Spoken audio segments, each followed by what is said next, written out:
Assalamualaikum warahmatullahi wabarakatuh.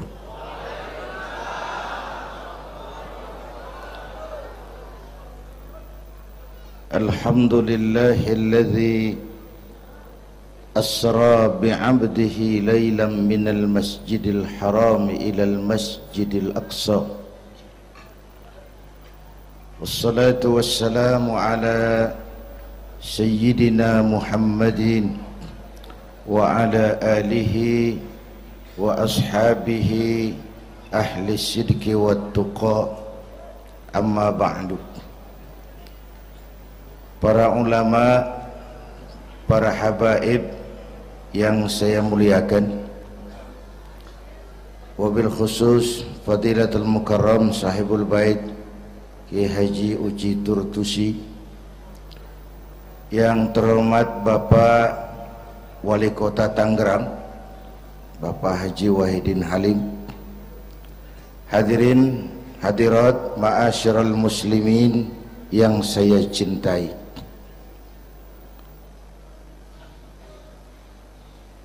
Pertama, Isra dan Mi'raj adalah peristiwa besar yang hanya bisa diterima dengan iman. Peristiwa ini bukan tidak masuk otak, otaknya kekecilan untuk memahami peristiwa sebesar Isra dan Mi'raj. Satu perjalanan yang sangat jauh ditempuh dalam waktu yang amat singkat. Menurut otak tidak mungkin, menurut kebiasaan tidak bisa, menurut pengetahuan impossible, menurut iman apa yang tidak bisa kalau Allah yang mau. Itulah sebabnya peristiwa yang dahsyat ini menurunkan perintah solat sebagai sandaran vertikal bahwa kita memang perlu Allah. Kita memang perlu Allah.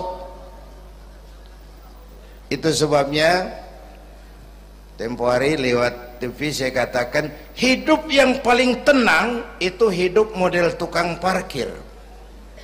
Baik, tingali itu. Oh, pakai tingali.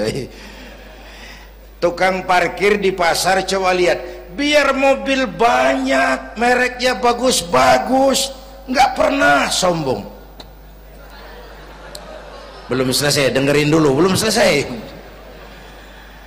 Nanti mobil pergi satu demi satu, habis sama sekali, dia nggak sedih. Mobil banyak nggak sombong, mobil habis nggak sedih. Kunaon? Apa kunaon itu? Lah sok poho deui. Kenapa bisa begitu? Ini nyengir tapi mikir, Pak. Ada muatan ini. Tukang parkir tidak merasa memiliki, tapi merasa dititipi. Siapapun yang merasa memiliki mesti takut kehilangan. Tapi kalau merasa dititipi, jabatan, harta, anak, istri, itu semua sekadar titipan, hiduplah seperti tukang parkir. Pertama, titipan tidak boleh bikin kita jadi sombong. Dititipin kok sombong, nggak pantas dong.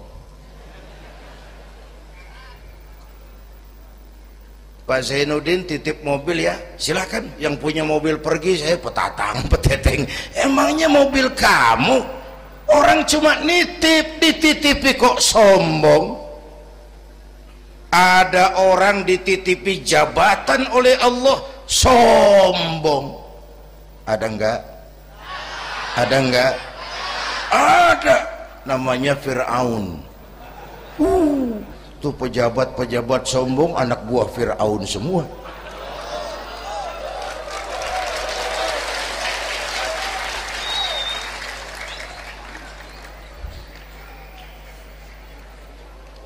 Ada orang dititipi harta oleh Allah jadi orang kaya, sombong, mentang-mentang kaya sama tetangga nggak mau kenal, mentang-mentang kaya orang lain kecil semua, mentang-mentang kaya jalan nggak nginjak tanah.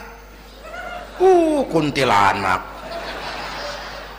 dititipin kok sombong, nggak pantas dong. Satu. Yang kedua, titipan harus dijaga baik-baik. Kalau tidak dijaga bisa rusak. Kalau rusak, yang nitip marah. Yang nitip marah. Pak, saya mau ngaji, titip sepeda motor, silahkan. Selesai pengajian sepeda motor diambil, kaca spionnya pecah, knalpot hilang, bemper penyok, marah nggak? Saya kan nitip, kenapa nggak dijaga? Apa bedanya? Allah nitip anak 3 orang di rumah kita, nggak dijaga, yang satu mabuk, yang satu judi, yang satu ngerampok. Yang nitip marah. Allah nitip harta kepada kita jadi orang kaya supaya bantu pesantren, bangun rumah sakit, bantu yatim, tolong yang lemah, bela yang perlu. Pelitnya 17 setan. Yang nitip marah. Sudah nggak pakai dong. Sekarang yang makro. Allah titip Indonesia. Hai rakyat, ini Indonesia, aku titip, kata Allah. Ini titipan mahal karena ditebus dengan keringat, air mata, darah dan nyawa. Aku titip Indonesia. Ini negara besar, buminya subur, di bawah perut buminya ada gas, minyak, batu bara. Kekayaan negeri ini dikuasai oleh negara, tapi harus digunakan bagi sebesar-besar kemakmuran rakyat. Itu amanat. Disalahgunakan, dikorupsi, yang nitip ini kan musim din-din ini lagi nggak enak bulan-bulan ini nih. Nazarudin, Syarifudin, yang ceramah Zainuddin lagi nih.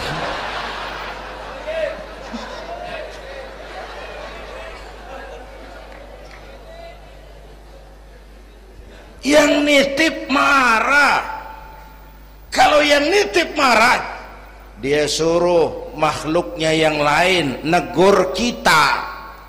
Makhluknya yang lain diperintah negur kita. Siapa? Merapi, batuk,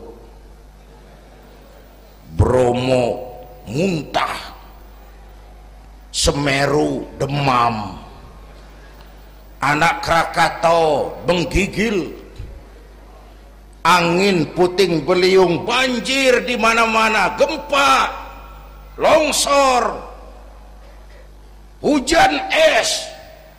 Kebayoran hujan es. Tetangga saya udah nyiapin sirup, mau hujan es. Innalillahi wa inna ilaihi rajiun. Angin teh makhluk, mang. Air makhluk, gunung makhluk. Tidak mungkin makhluk bergerak sendiri. Eta teh Merapi teh demo, mang, demo. Kalau kita rakyat kecil demo, Satpol PP turun. Kalau Merapi demo, siapa yang mau ngademin? Mbah Marijan. Selesai. Mbah Marijan udah kumpul sama Mbah Surip di alam barzah tuh. Udah rapat saya dengar. Kata Mbah Surip, tenang saja Mbah Marijan, tak gendong, aman sudah.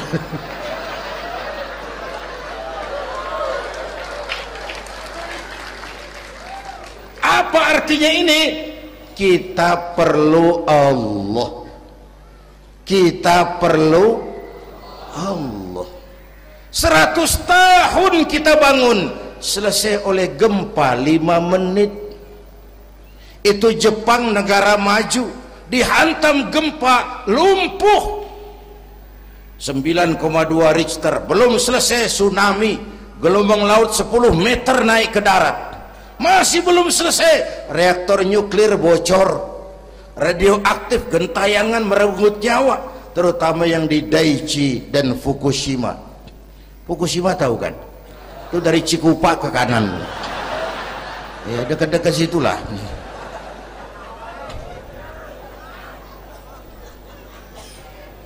Kita perlu Allah.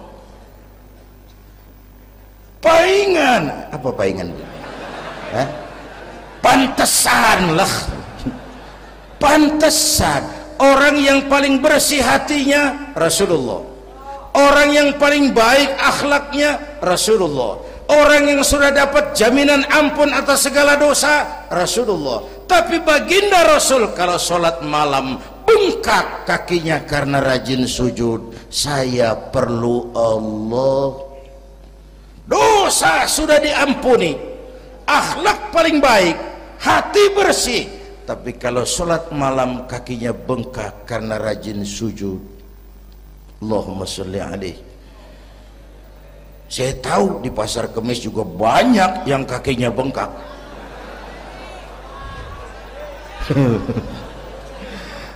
Kita perlu Allah. Itulah sebabnya dengan Isra Mi'raj turun perintah sholat agar kita punya senderan.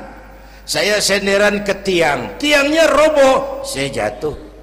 Saya senderan ke tembok, temboknya ambruk, saya jatuh. Saya senderan sama orang kaya, dia jatuh miskin, saya selesai. Saya senderan sama jenderal, dia pensiun, saya selesai. Tapi kalau saya senderan kepada Allah, Allah tidak akan pernah miskin, tidak akan pernah berkurang kekuasaannya, tidak akan pernah lumpuh, dan seterusnya.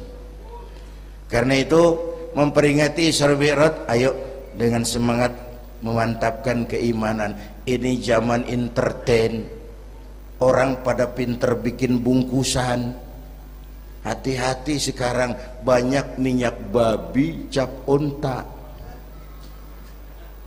Sekarang ini kiai sama dukun tipis bedanya. Tuh kalau muncul di TV kadang-kadang kita bingung, kiai apa dukun sih? Pemburu hantu pakai sorban, ntar kiai gue suruh pakai helm. Atribut aja udah kacau sekarang. Ini zaman entertain, orang pandai bikin bungkusan. Maka kembali kepada ajaran agama, kita harus disiplin. Semua konsep agama muaranya disiplin. Syahadat apa? Disiplin akidah. Saya bersaksi tidak Tuhan selain Allah. Kalau begitu, saya tidak akan menyembah kecuali hanya kepada Allah. Saya tidak akan menyekutukannya dengan sesuatu pun. Lalu saya bersaksi Nabi Muhammad utusan Allah. Kemudian Nabi terakhir. Lalu tidak ada Nabi sesudah beliau. Harga mati, titik. Disiplin. Berapa kali kita sudah dibohongi Nabi pandemi palsu? Mulai dari Ahmad Musodik, ya, pelatih badminton jadi Nabi. Innalillahi wa inna ilaihi. Dapat wahyu di Bogor. Padahal di Bogor biasanya orang dapat talas itu. Dapat wahyu. Ditangkap polisi 4 tahun dihukum. Selesai dia rancai kek Bandung, namanya Sayuti, tukang cukur. Ngaku dapat wahyu jadi nabi lagi, dan anehnya ada aja yang ikut. Selesai lalu pindah ke Jakarta, Lia Edan, ngaku Jibril, ditangkap di polisi, dihukum 2 tahun, 3 bulan lalu sudah bebas. Ditangkap, paling hebat polisi kita itu. Bukan cuma teroris, Jibril. Di mana di dunia ada polisi nangkap Jibril kalau bukan?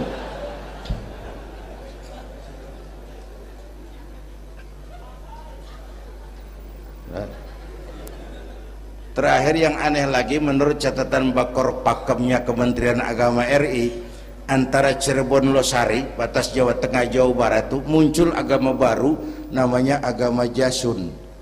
Agama Jawa Sunda, Jasun. Yang jadi nabi Tugimin. Saya bilang ini jangan jadi nabi, jadi kiai juga kurang angker kok nih. Al-Mukarram Bapak Kiai Tugimin. Enggak ngangkat loh itu.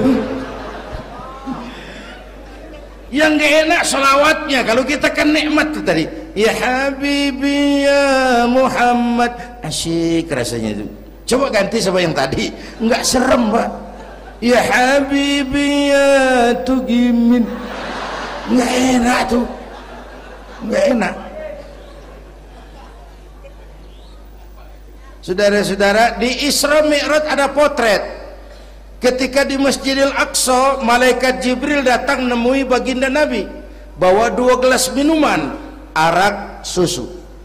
Ya Muhammad, pilih, ambil, minum. Mantap, tidak ragu-ragu, Nabi mengambil gelas yang isinya air susu. Dengan bismillah beliau minum. Selesai minum, kata malaikat Jibril, saddaqta ya Muhammad, laqad asabtal haq. Kau benar Muhammad, pilihanmu tepat. Emangnya kenapa Jibril? Kalau arak yang kamu pilih, kamu ambil, kamu minum, habis umatmu jadi pemabuk semua.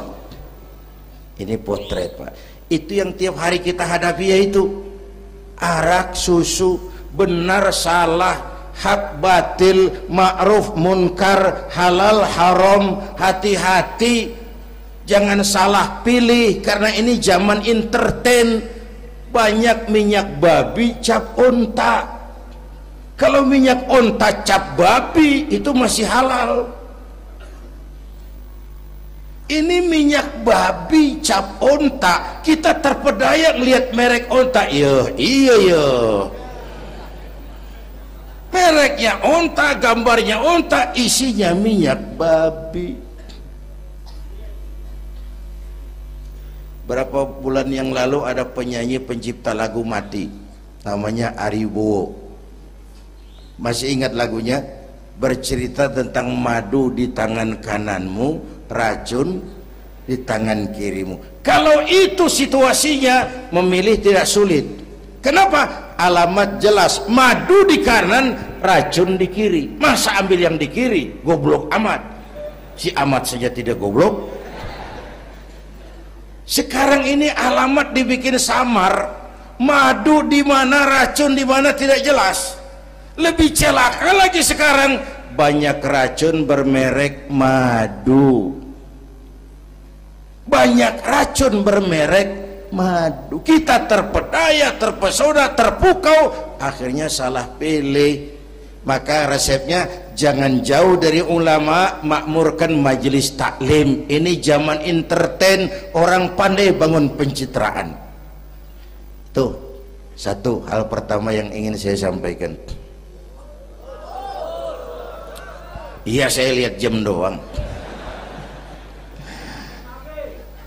Sampai pagi, Beb. Yang kedua, ketika perjalanan dimulai, ada suara dari sebelah kanan, Muhammad berhenti sebentar. Jangankan berhenti, menoleh saja tidak. Kanan selamat dari kiri, Muhammad berhenti sebentar, menoleh pun tidak. Kanan kiri selamat dari arah depan. Ada perempuan tua, pakaiannya menyolok, lipstiknya tebal, nenek-nenek pakai blue jean. Muhammad berhenti sebentar, menoleh pun tidak. Sudah lewat, kata malaikat Jibril, untung kamu tidak menoleh Muhammad. Kenapa Jibril? Panggilan kananmu Yahudi, kalau kamu menoleh umatmu cenderung Yahudi.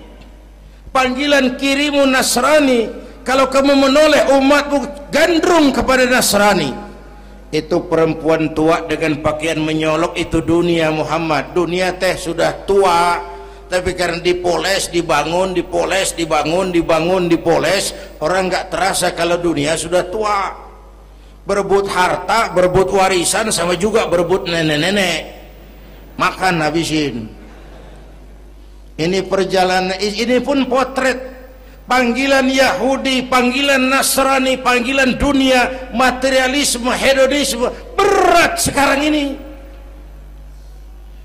Berapa malam lalu saya masuk Serpong, saya senang lihat Serpong berubah jadi kota satelit, bangunannya bagus-bagus. Saya telisik, sekolahnya Don Bosco, Santa Maria, Santa Ursula, gerejanya mbahnya gereja dibangun di pojok itu. Serpong. Awas panggilan Nasrani.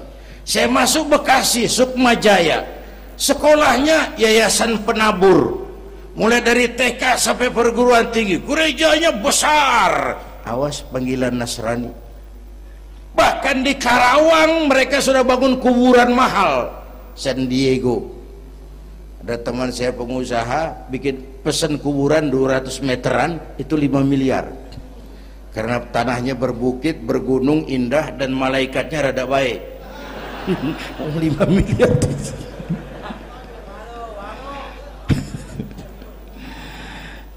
Panggilan Yahudi, siapa mau bantah? Yahudi itu menguasai ekonomi dunia. Di Amerika itu tidak ada orang bisa masuk Gedung Putih jadi presiden tanpa dukungan Yahudi. Menentukan. Bahkan roda ekonomi dunia sekarang ini diwarnai oleh Yahudi. Israel itu Amerika kecil, Amerika itu Israel besar. Lalu panggilan Nasrani dengan segala gaya dan dana, dan terakhir panggilan materialisme dunia, panggilan hedonisme, panggilan materialisme. Menghadapi panggilan-panggilan ini, ayo kita umat Islam luruskan saf, rapatkan barisan, jangan jauh dari ulama, makmurkan majelis taklim. Itu yang kedua. Yang ketiga, Haram Aqsa ini perjalanan vertikal katanya. Aqsa Aras ini perjalanan vertikal. Haram Aqsa perjalanan horizontal. Aqsa Aras perjalanan vertikal. Hablum minan nas, hablum minallah. Isra Mi'raj mau ingatkan kita, semua kita perantau di dunia ini. Perantau harus pulang. Orang yang selesai merantau di dunia disebut telah pulang ke rahmatullah. Kenapa pulang? Perantau, nggak boleh netep. Bodoh kalau ada perantau, tahu perantau tapi nggak pernah mikirin pulang. Dan saya mau bilang, orang pulang sebenarnya enak. Ayo contoh beberapa soal etimologis. Waktu SD dulu ada pelajaran yang kita nggak suka, gurunya galak. Pas pelajaran dia pengumuman, Bapak guru tidak masuk sekolah, anak-anak boleh pulang. Seneng nggak? Seneng nggak? Kenapa seneng? Karena boleh pulang. Orang pulang seneng. Contoh lagi, Lebaran masyarakat pulang mudik, seneng nggak? Kenapa seneng? Pulang. Orang pulang seneng. Sekarang selesai hidup di dunia, kita pulang kepada Allah, seneng nggak? Ragu-ragu, mau bilang seneng takut besok, gitu. Mestinya seneng pulang. Apa yang bikin pulang yang satu itu kok berat? Kelihatannya dua. Pertama, kita ini sering mencintai sesuatu berlebihan, berakar di hati. Datang saat pulang tidak siap menghadapi perpisahan. Ada yang bergantung di sini, pulang jadi berat. Kalau cinta Allah sepenuhnya, cinta alam seperlunya, pulang enak. Yang kedua, bekal nggak cukup, sengsara di jalan, pulang jadi berat. Nggak punya bekal kok pulang, itu nekat. Belum sempet sholat modar, kok berani amat nggak punya bekal pulang. Kalau bekal cukup, pulang itu menyenangkan. Karena apa? Itu satu keharusan. Iya, kalau umat-umat terdahulu umurnya relatif panjang. Kalau kita ini mencontoh baginda Rasul, beliau wafat umur 63, 63 itu standar. Kalau mencontoh Nabi, jatah kita 63. Kalau malam ini kita sudah 50 tahun, tinggal 13. Waspada. Kalau malam ini kita sudah 62 tahun 11 bulan, udah jangan pakai pantangan, apa aja makan lah Pak, sebulan lagi tuh. Sebulan lagi, syukur-syukur dapat bonus. Dan saya bilang mati itu tidak pakai abjad. Kalau pakai abjad bisa nunggu, mati bang ngacak. Kadang-kadang kakeknya segar bugar, cucunya pae. Kalau mati pakai abjad enak nunggunya. Tahun ini yang mati A, tahun depan B, tahun berikutnya C, lalu D, terus F, lalu G, lalu H. Saya Z. Repot saya, nggak ada yang ngurus, orang udah habis.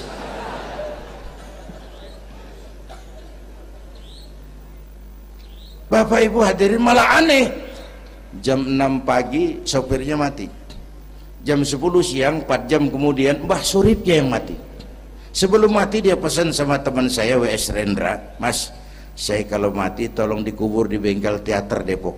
Monggo, dikubur sama Rendra. Belum seminggu Rendranya ngikut, mati. 1 bulan sebelum Rendra, lebih dahsyat lagi, Michael Jackson mati. The King of Pop, raja pop dunia, mati. Apalagi penyanyi keroncong, lebih mati lagi. Ada hidup sesudah mati, ada akhirat sesudah dunia. Semua kita perantau, dan perantau harus pulang. Bapak Ibu hadirin yang saya hormati, oleh karena itu, dengan semangat itu, ayo kita tingkatkan ibadah kepada Allah Subhanahu. Penutup, Isra Mi'raj itu filter. Setelah terjadi peristiwa itu kelihatan, yang beriman makin mantap, ini golongan Abu Bakar Siddiq. Yang kafir makin kurang ajar, ini golongan Abu Jahal, Abu Lahab, Abu Sufyan, dan abu-abu lain kumpul di situ. Yang ragu-ragu kafir lagi. Ini kristalisasi. Maka dengan memperingati Isra Mi'raj ditambah dengan semangat sholat berjamaah, ayo kita jaga kesatuan, persatuan, kerukunan, dan kekompakan. Bapak Ibu hadirin yang saya hormati, saya bersyukur walaupun belum pernah hadir, tapi saya tahu tiap minggu pagi pengajian Kiai Uci ini dibanjiri oleh jamaah. Alhamdulillah, kita doakan beliau diberikan kekuatan dan pengajian jalan terus sampai kira-kira kiamat, kurang seminggu. Jangan sampai kiamat lah, ngeri. Saudara-saudara, itu yang kita perlukan sekarang.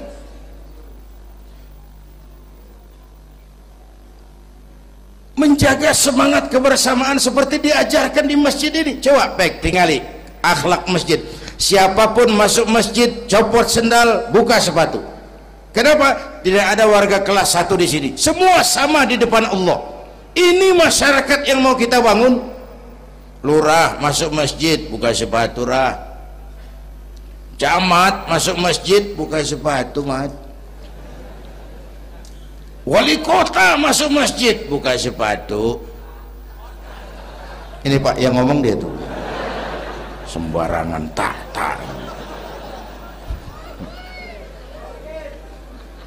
Gubernur masuk masjid, buka sepatu, Nur. Presiden masuk masjid, buka sepatu, Den.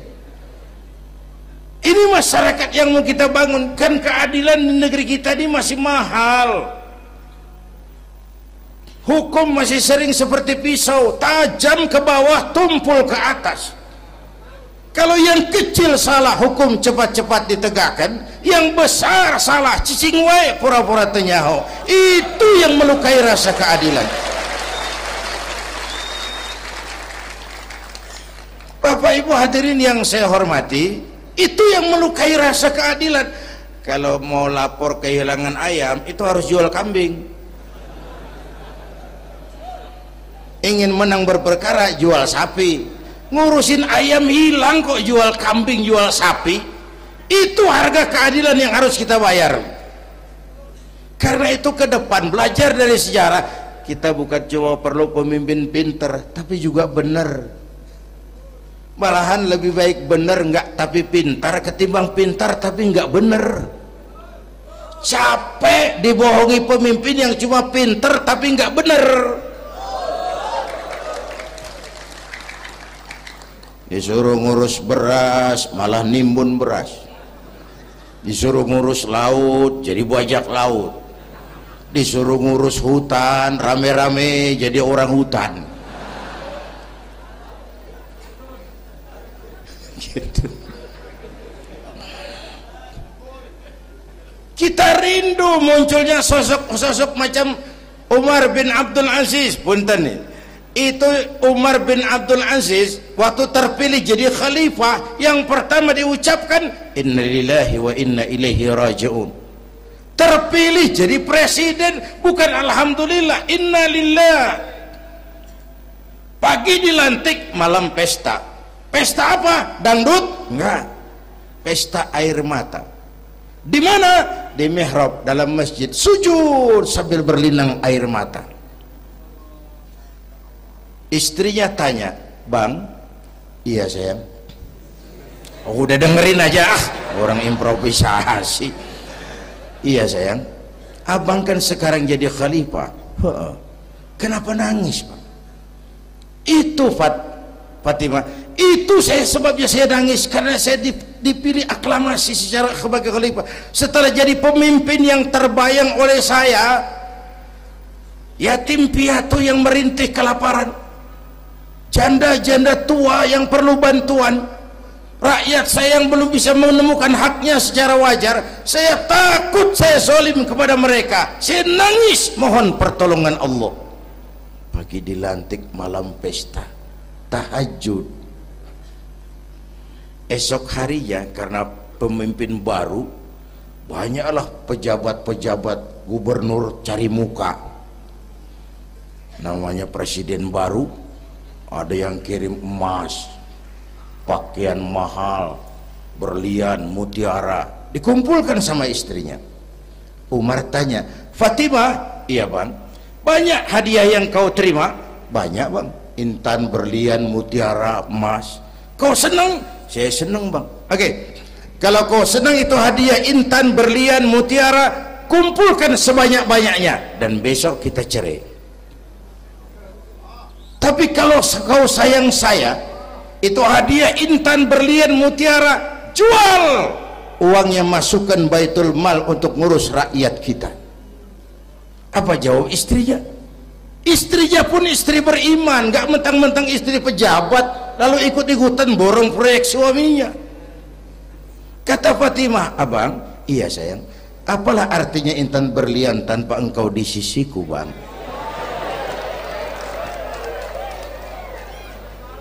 Jual sajalah, jual untuk ngurus kepentingan rakyat. Yang nyata-nyata hadiah pribadi dijual ngurusi rakyat. Jangan yang sudah nyata-nyata milik rakyat masih disunatan.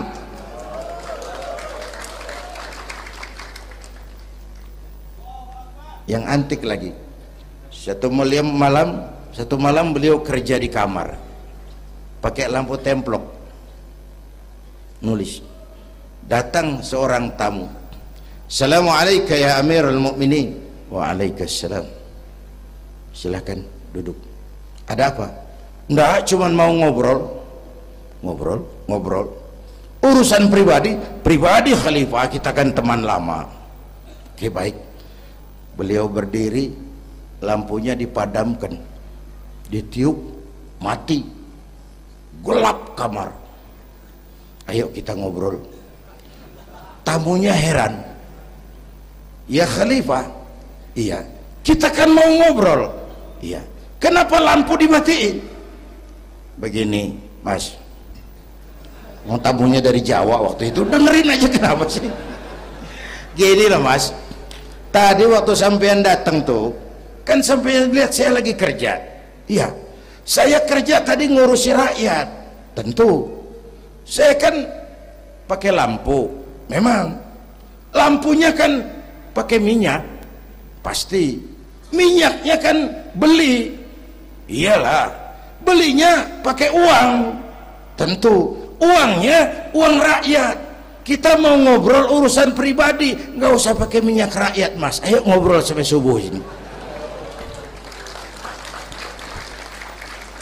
Kalau yang kecil saja orang sudah berhati-hati, apalagi menghadapi urusan yang jauh lebih besar ke depannya. Bapak Ibu hadirin yang saya hormati, oleh karena itu kita memerlukan semangat kebersamaan, walaupun tidak harus selalu bersama-sama. Ini adalah potret terakhir. Baginda Nabi di awal-awal perjuangan didampingi 5 figur utama. Pertama, Nabi punya Sayyidina Abu Bakar Siddiq. Ini sahabat merangkap mertua, orang tua bijaksana, tempat Nabi tukar pikiran. Kampung itu enak kalau ada yang dituain. Yang kedua, beliau punya Umar bin Khattab, Al-Futuhat Al-Islamiyah, imam tapi jenderal, jenderal tapi imam, gagah, berani untuk Islam. Selesai? Belum. Yang ketiga, Nabi punya Utsman bin Affan, pengusaha tapi santri, penyandang dana. Umat akan maju kalau banyak punya Utsman. Yang keempat, Nabi punya Ali bin Abi Thalib, tokoh muda tapi intelek. Yang kelima, beliau punya Khadijah binti Khuwailid. 5 figur utama bahu membahu membantu perjuangan Nabi. Begitulah kita berjuang. Mesti punya segala hal. Mesti punya senjata yang namanya golok, gergaji, pisau, silet. Harus punya. Kapan makainya? Lihat lawannya.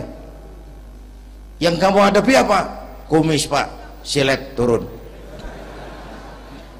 Yang kamu hadapi apa? Akar kayu nangka Pak, kampak maju.